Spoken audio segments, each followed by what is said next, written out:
What's happening, folks? Back with another reaction, back with some more Duran Duran, and we're going back to the Unplugged concert. I did want to give a shout out to both Adam, who brought this to my attention. I shared a big drive of a lot of music with me recently, and I was going through the Duran folder and I saw this, but also to Philip, who did shout out that, this is in the folder that I've had access to also on his drive, and I did notice in that copy of the folder there's a bunch of bonus tunes, which I didn't see in the other ones. So it's a great thing that not just with Duran, but with other deep dives I'm doing too, a number of people have shared music with me, it seems like there's always like one or two tunes that might not be in this folder, but there are in this other folder, and then this one will have some that the other doesn't. So all the friends and champions of the channel, I really do appreciate you, and so do the other people who get to listen to and comment on and enjoy these tunes. So like I said, big shout out to both Adam and Philip.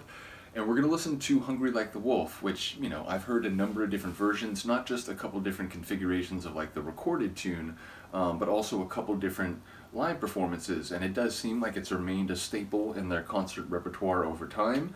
And I know some people have mixed feelings about that. I remember Ron saying a few times, it's like, look, everybody does like these songs, but there's so many good ones in the larger catalog that don't get play at concerts. So I'm sympathetic to that, but I do also get the flip side of it that, there's people who maybe have been waiting to see them for 30 years and they get to see them and they want to hear some of these classic tunes. So if they didn't play them, it would feel, maybe like a letdown to some people. Nevertheless, I am intrigued to hear it in an acoustic format. Like I said, I've heard An Ordinary World in an acoustic version, which I imagine will be pretty close to what we hear in this Unplugged performance. But yeah, I'm intrigued to hear Hungry Like the Wolf, which has a very kind of energetic and sort of a more intense kind of sound compared to Ordinary World. So yeah, I'm intrigued by that. Ultimately, again, this is from a 1993 performance in New York for MTV's Unplugged, though I did say last time, I didn't know they put out a CD. People pointed out this was only a TV special. It wasn't released as like a CD in the same way as I think I mentioned I used to have the Nirvana Unplugged CD, but apparently this was not released like that. It was just a TV performance. So in any case, let's get it. This is Duran Duran, a performance of Hungry Like the Wolf, acoustic or unplugged, from the 1993 MTV Unplugged album, or not album, performance. It's like you just made that point, Shnootz. Here you come, walking through my streets so late at night. Oh wow. I don't know if you realize, but I've been watching you for some time now. Anyway, tonight's the night. I'm gonna let you know how I really feel about you, baby.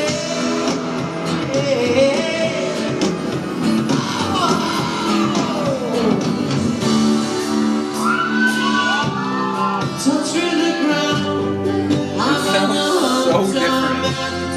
You, the center of sound. I love this. Lost and I'm found, and I'm hungry like the wolf.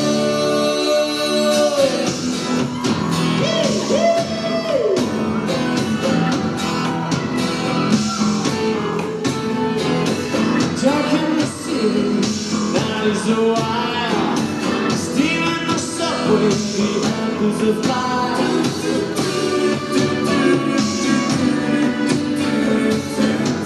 Forever iconic vocal riff. What you want? Give me a sign. It gets me breathing even closer behind.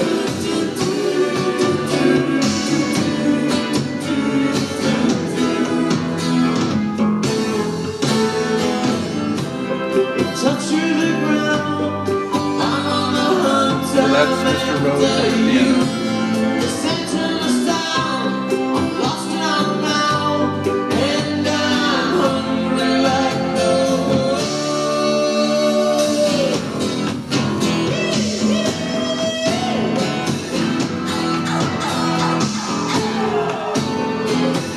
Slide through the forest now, street close dry. I'll be a party by the moonlit side. Come on, son.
feels like even more kind of like running through the jungle.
It's like an old school rhythm and blues kind of feel.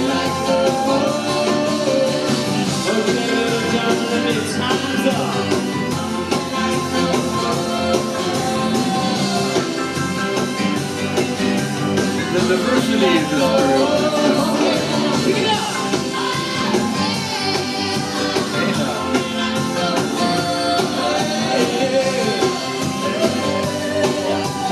this is one of the coolest versions I've heard.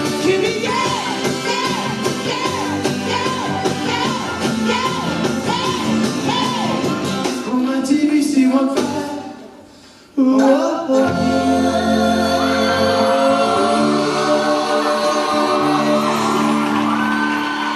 Masterful. That might be my favorite version of the song. Song which kind of was a bit started a bit of a renaissance for this band. So it means a lot to us.